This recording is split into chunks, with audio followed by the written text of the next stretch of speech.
Using a methodology for troubleshooting. Oh my goodness. In this nugget, you and I get to reminisce a little bit as I take you back in time with me as we take a look at when I worked at Paramount Pictures. I worked with some amazing people and I developed this troubleshooting methodology that has served me for over 2 decades.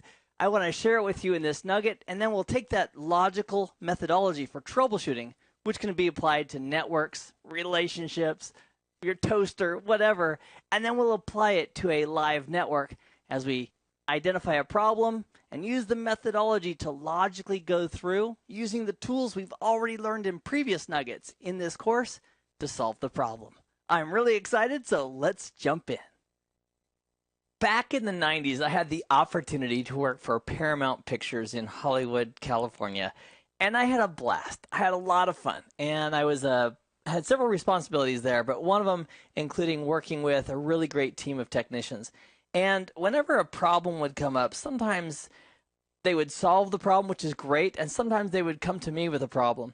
And so I don't know who I learned this from, but it's really helpful, or was helpful and still is. But I learned this 5-step process, 1, 2, 3, 4, 5, that I used all the time. And it was so helpful. I told my team, I said, if there's a challenge or a question you have, feel free to come and talk with me. But just so you know, when you ask me about what I should do, I'm going to ask you the same information. So I would go through this 5-step process with them. And this is roughly the same 5-step process that's in the 1.8 objectives of Network Plus. The key here is not to use this methodology, but to use a methodology. That's the key. Use a process for troubleshooting. So we'll take this process and then we'll apply it to a live network. So the first thing we'd ask, if a technician came into me and he said, there's a problem, I would say, what is the problem? And I would stop there. Do not pass go. Do not collect $200 unless you can describe what the problem is. So sometimes as a user, I'm a user of a computer, sometimes I'll be really animated and excited or frustrated about something not working. And in order for it to be fixed, we have to know what the problem is. Like, for example, there's the old Microsoft story about, I heard it in a Microsoft context, but about 3 people in a car, they're driving along. So I'll drive my car here. So there's the car, and they've got the windows, and that's like a Hummer or something. Anyway, they're driving the car, and the car gets a flat tire. And inside the car, there's a computer salesperson, a computer programmer, and there's also a computer technician. And the technician says, they get a flat tire, so they pull over, and the technician says, let's just replace all 4 tires, and that'll fix the problem. And indeed it would. It's kind of like, just throw everything out, throw everything. That would fix the problem, but it's not too realistic. The second person is a salesperson, and the salesperson says, let's just buy a new car, and that will solve the problem. And he's right too. Buying a new car would solve the problem. However, both those aren't too realistic. And the programmer said, you know what? He looks around, he says, let's just pull back out on the freeway and maybe the problem will go away.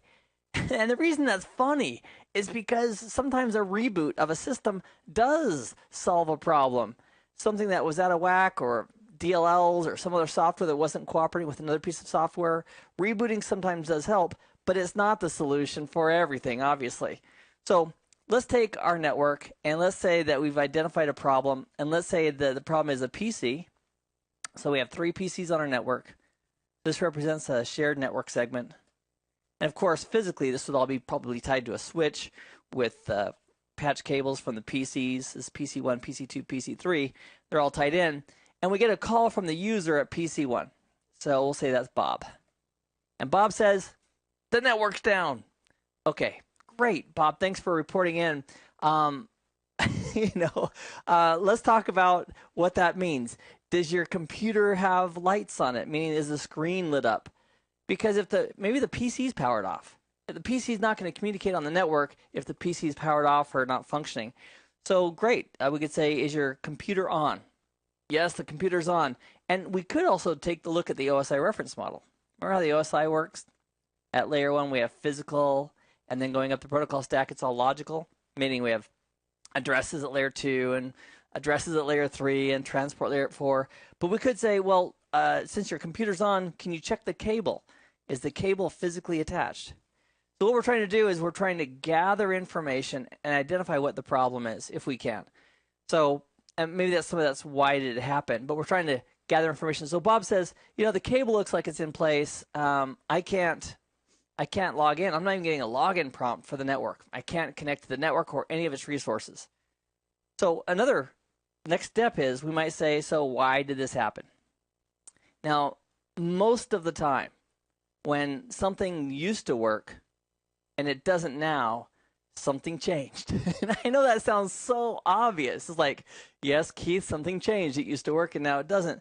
But what we could ask the user is, for example, as far as why, we could ask them, when's the last time it worked? So we talk to Bob and say, Bob, when's the last time you were able to log in? And that's really important. I remember I worked at a place called Blue Cross of California, also many, many, many years ago. I got a call down to the Leonard Schaefer. I still remember the CEO back in those days in the 80s. I got a call down to his office, and the secretary there said, I can't print. And I can't. So I troubleshot for like 15 minutes. I was like, well, everything looks okay. And then I found out she's a temp. She was a temp in the office, and she didn't have a login. So her computer was on, but she wasn't logged onto the network, so of course she couldn't print to a network printer. So once I discovered that, we resolved it by getting a temporary user account for her to use. But asking when's the last time it worked is really important. And then we can start to identify, what changed since then. So if Bob can't log on to the network, I might want to do a little inquiry, fact finding, and say, well, how about Lois and how about Susan? These users here. Can they log in? Now, if Bob, Lois, and Susan all are having the same exact issue, I would probably rule out the PCs. I'm going to say, well, it's not the PCs because it's a heck of a coincidence if they all can't communicate at once, but it's more likely what? It's more likely maybe the switch. So this physical switch they're all connected to, maybe it's turned off, maybe it powered off, or maybe there's a configuration change, or maybe the server that they're trying to log into is there's a router here, and there's a different network with a different switch, and there's a server, and they can't log onto that server. So maybe this router is having an issue.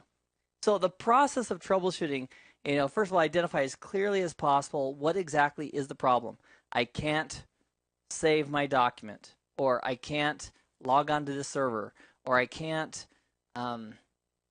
cook toast. I mean, it applies to anything. If you can't cook toast, you might say, well, when's the last time you did cook toast? Well, I never have. I don't have a toaster. Well, that's the problem.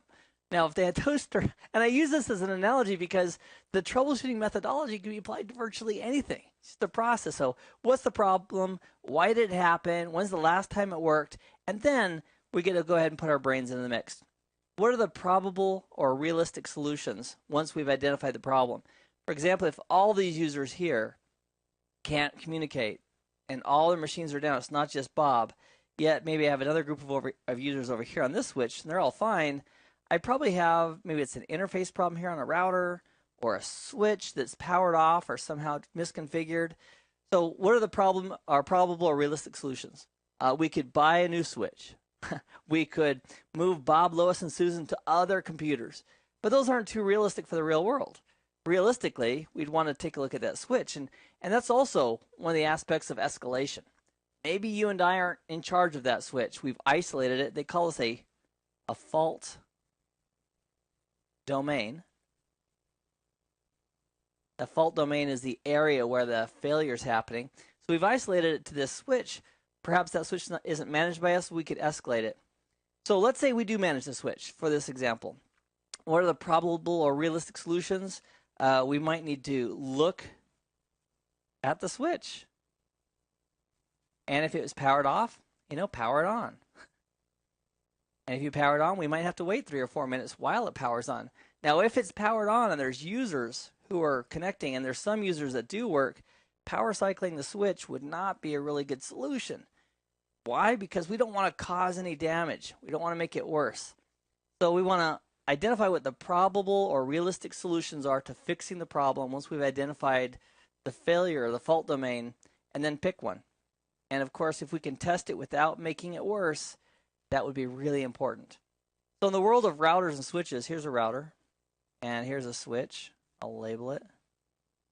They have configurations that tell them what to do. So when a switch or a router boots up, just like a PC, it boots up and then it runs some power on self-tests to make sure things are okay, and then it loads the configuration. If we are going to change the configuration on a switch, maybe there was a change. We made a change last night. The change is causing the users not to be able to get onto the network. We want to maybe revert that change, but we also want to make a backup. Make a backup whatever you change before you change it again. So we want to be able to restore the switch to the condition it's in now, regardless of what changes we make if we need to. And here's the other thing too. When I worked at Blue Cross of California, again back in the 80s, a long time ago, I take it back. It was EDS, Electronic Data Systems. It was also in the 80s. We were doing a contract for Hughes Aircraft. And so I was installing memory upgrades in these really old Macs, one that had the handle. And I was installing the memory upgrade. So we'd have the user shut the computer off. We'd install the memory upgrade, put it back in place. But I didn't know that Macintosh for anything as far as user interface. And I would have been not wise to take one of those machines and started moving icons or finding out what the trash can does for a living if I'm not sure what to do. So when you're picking and testing solutions, make sure you're comfortable. If you're not comfortable with a change, do not make it. Don't create additional problems. And if you are testing for solutions and you put in a change of anything and then the problem doesn't go away, make sure you undo that change. Don't leave little troubleshooting droppings all across your path that are going to make the network worse after you're done. So once you've identified what the problem is, go ahead and solve it or escalate it if it's not in your realm of responsibility, and then document it. Make sure you document on paper or electronic copy of exactly what you found, what you did to fix it, and make sure that documentation is available, because the life you save in the future when you have to go look at it again or somebody's looking over your shoulder, it could be your own. So having said that, what we're going to do is we're going to clear off this screen, and here's our troubleshooting methodology that I like to use. And again, what is the problem? Why did it happen? What are the probable or realistic solutions of solving the problem? Pick one, the most realistic one. Also, sometimes if you have two issues or two possible solutions, one takes 5 seconds to check, the other takes a half hour to check, use the 5-second one first, because if it solves it, you're done. So optimize your time there as well, and then once you've identified the solution, implement it and or escalate and document it. So what we're going to do right now is we're going to bring up our live network together, you and I. I will have injected a problem, but you and I together will go through the troubleshooting methodology together and solve the problem. So now we get to put it all to work and verify our troubleshooting methodology. This is the network that we've been referencing over and over again. I wanted to point out some of the finer details of this with you. We have this network right here. These devices are all on one IP network. And remember, on a router, every interface on a router is a different network. So I'm going to redraw that a little bit differently. So the router has two interfaces. So there's one network, and then there's another one right over here. There's another network on this wide area network connection up to R3. And the reason they call it a wide area network connection is because it's geographically far away. See here, these could all be in the same office or same building or same campus. But maybe this is Las Vegas, up here is Reno, Nevada, and we're paying a service provider for a wide area network connection so we can have connectivity between them. So whenever you see a lightning bolt, it usually refers to some type of wide area network connectivity. So we got a call for our troubleshooting methodology. We got a call. We'll say it's from Bob. And Bob says, the internet's down. Okay. So that's what he calls in with. And what do? Well, the first thing to do for us in our methodology is to identify what is the problem. So we ask Bob, what do you mean the internet's down? And he says, well, I can't get to Google. And that's pretty good. We could, write that in tangible terms. So the problem is he can't get out to Google. So what we might want to do is say, well, can anybody get out to Google? And so we might go to another machine on the network, verify that Google works. It's very likely that Google works. Let's together think about the steps that we need to accomplish here. with our troubleshooting. So number one, we need to identify what is the problem. So we'll write that down right here. What? The problem is that Bob can't. Okay, so that's what he calls in with, and what do we do? Well, the first thing to do for us in our methodology is to identify what is the problem. So we ask Bob, what do you mean the internet's down? And he says, well, I can't get to Google. And that's pretty good. We could, write that in tangible terms. So the problem is he can't get out to Google. So what we might want to do is say, well, can anybody get out to Google? And so we might go to another machine on the network, verify that Google works. It's very likely that Google works. Let's together think about the steps that we need to accomplish here with our troubleshooting. So number one, we need to identify what is the problem. So we'll write that down right here. What? The problem is that Bob can't get to Google. And we could ask him some other questions. For example, we could say, okay, Bob, you can't get to Google. Can you tell me what your IP address is?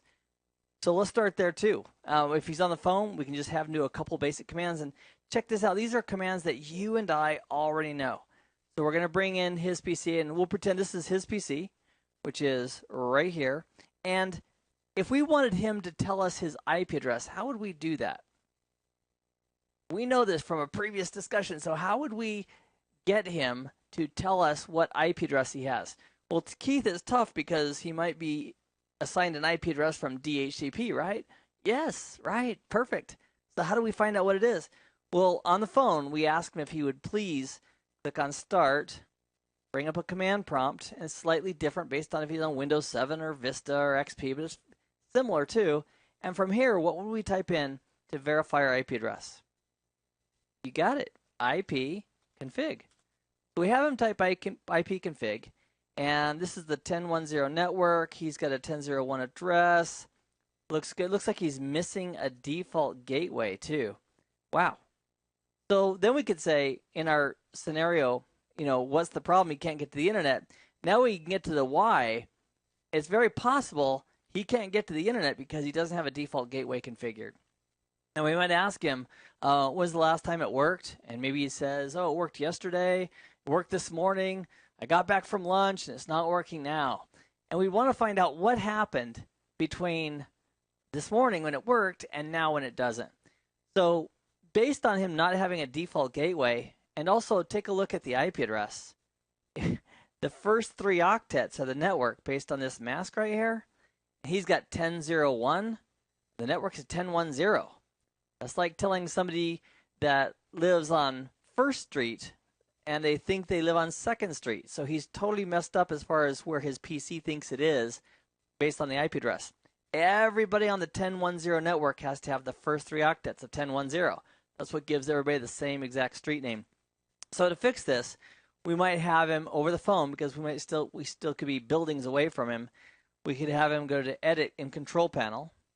There's a couple of different ways to get here. You can start, Control Panel, and then go to Network Connections and Network Interface. You go there, or you could right-click on the network icon, go to Open Network Connections. Either way gets us here.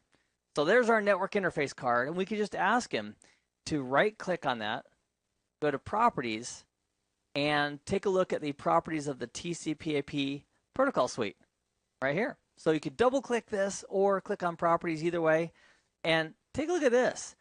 He used to have, this morning, all the clients should be DHCP clients. Why is that really important? Because if you're a DHCP client, you're getting an IP address from a DHCP server that's valid, a correct IP address. Because when DHCP hands out IP addresses, it also checks just to make sure that no one else has that IP address before it hands it out. So you're going to get an IP address that's unique. It's going to have the right street name, meaning in this case the first 3 octets are going to be correct. You're also going to get information about a default gateway and also about DNS. They're going to be correct. So somebody configured manually this interface. So it looks like we have a default gateway, but the reason that we're not seeing a default gateway in the command line interface right here is because under the properties, this computer thinks it's on the 10.0.1 network. The default gateway is on the 10.1.0 network.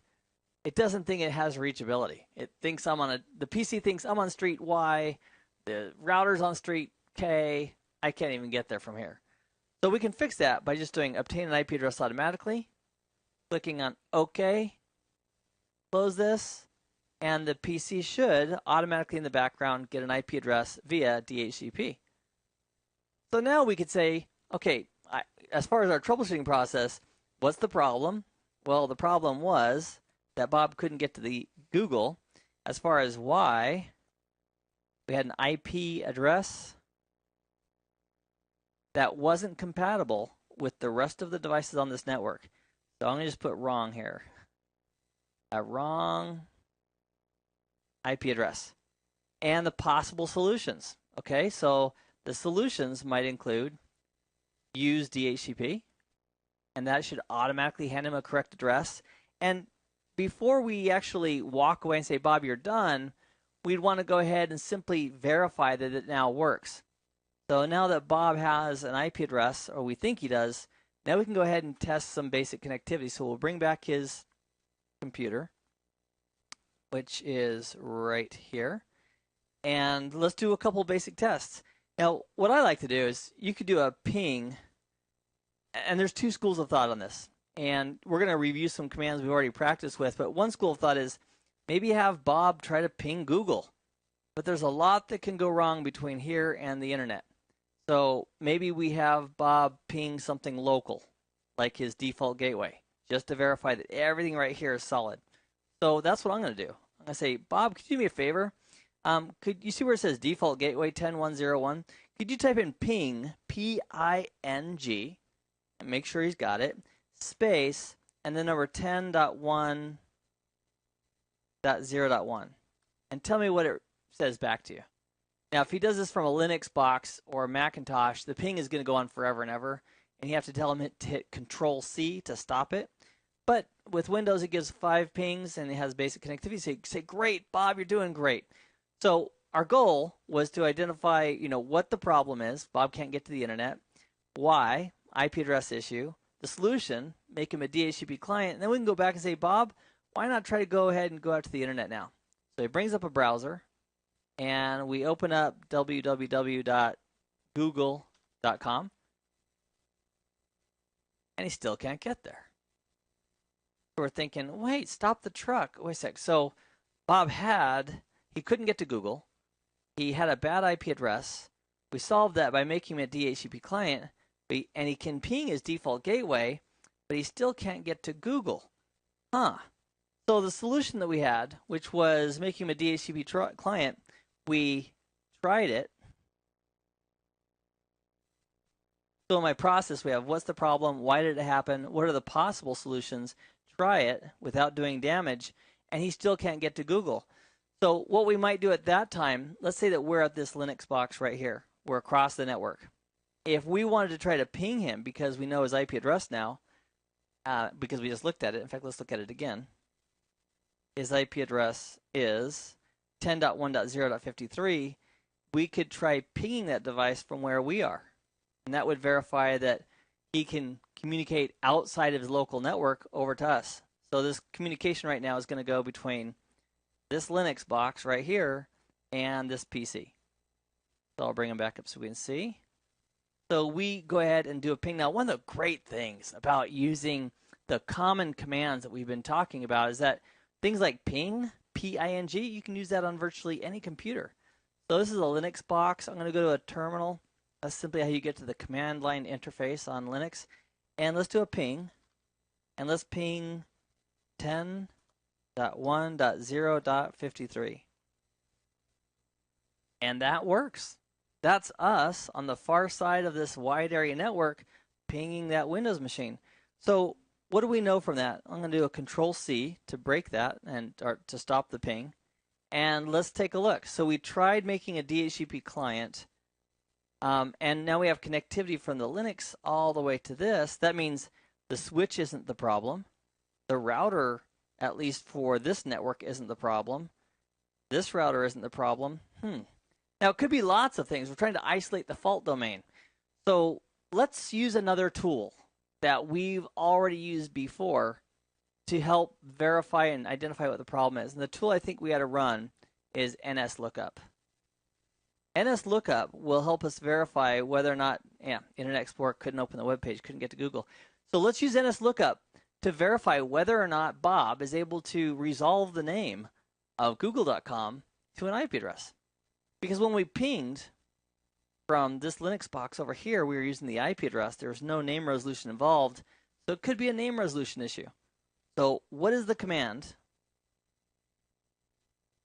What is the command for us to verify DNS? We had it in a previous nugget. I'd like to ask you, what is the command that we could use to verify DNS? Do you remember? Now, if you're saying NSLookup, great job. And if you didn't say NSLookup, the next time you go through this nugget to review, you'll know it. So NSLookup indeed. So we do NSLookup. I'm just going to go into interactive mode. In interactive mode, the very first thing it's going to do is tell you who your DNS server is, and this is bad news. Look at this. It says NSLookup. Normally, it shows you your default server, and the address of my default server is 25.36.96.87, and it couldn't resolve that, and it couldn't reach it. So let's change our server. Do you know how to do that? And if you did www.google.com right now, it would fail. It's going to try to use that server, and the DNS request timed out.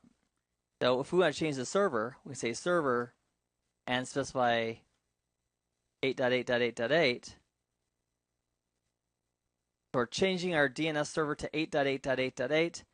And if that's a valid DNS server, I think that's Google's public domain DNS server. Now we could try www.google.com. And sure enough, look at that. The DNS server at 8888 responded, and we have the IP address, several IP addresses for google.com, and here they are.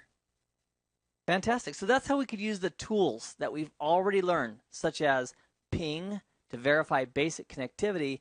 In this case, it's a DNS issue. So how did we miss that? Let's go back to the properties of this client. And under properties of the network interface card, under properties of the TCP/IP protocol suite, oh, look at this. We're getting an IP address through DHCP, but we're not getting the DNS. We're specifying that manually. To fix that, we click this to get DNS server automatically from our DHCP server. Click OK, close. And now how do we verify that it actually worked? I'm going to type in exit to get out of NSLookup, interactive mode. Now how do we verify that we have correct DNS information from our DNS server? ipconfig sounds like the right thing, but it's not showing it to me. Look at that. It gives me the IP address, my mask. It's also giving me the default gateway to use, but it's not showing me the DNS. How do I get that? You remember? You're doing awesome. Keith, just add on /all at the end of ipconfig, press enter, and that will give you all of the information. Fantastic. So here is all the information regarding my network interface card. So, and I named it Nick, by the way, inside Windows. So that's why it shows up saying NIC right here, network interface card. So I've got my physical address. That's my layer 2 address, which is 12 characters, 48 bits worth. Each character is hexadecimal and represents 4 bits. The first 6 are assigned by the manufacturer, are assigned to a manufacturer to use, and the last 6 are the manufacturer to keep unique. DHCP is enabled on this client. Fantastic. And I've got an IP address assigned to me of 10.1.0.53. The mask says that the first 3 octets of my IP address, the first 3 numbers, are the network, like the street name. And because the last octet is not consumed by the mask, not identified by the mask, that means my host address is .53, and that's all well and good. My default gateway is 10.1.0.1, which is this router right here. My DHCP server also happens to be that same router. So this router is acting as a router at layer 3, but also acting as a DHCP server, doing multiple things at the same time. And it also gave me the DNS server of 192.168.1.1, which is on my local network here. I say local. It's not on this subnet, but it's somewhere not on the internet, because 192.168 is a private space. That's in that RFC 1918, one of the 3 categories of private address space. So let's see if I can, let's try NSLookup again. fact, let's just do it on one line. Let's do ns lookup www.google.com. And it works. And check this out. If we put a period at the end, I want you to think of when you type in a fully qualified domain name. That's what this is. That the root is the final period. We don't actually have to type that in, but if you do, it'll help. Just for think of it, it'll help you think of which way the root is. So we have the root name servers, we have the top level domain name servers, and the authoritative domain servers. And www is representing a host, or in this case, lots of hosts. So we'll do an NS lookup, and sure enough, I've got all of these IP addresses I could use, and they all lead to Google. And all those databases are synchronized. That's what Google's done for us. So it doesn't matter which one we talk to, because we'll get a response. So let's bring back a browser and go to Internet Explorer. And I'm not going to search. Oh, look. Clippy. All right, www.google.com. And there it is, google.com. Woohoo! So let's just make sure we have all our entire troubleshooting process.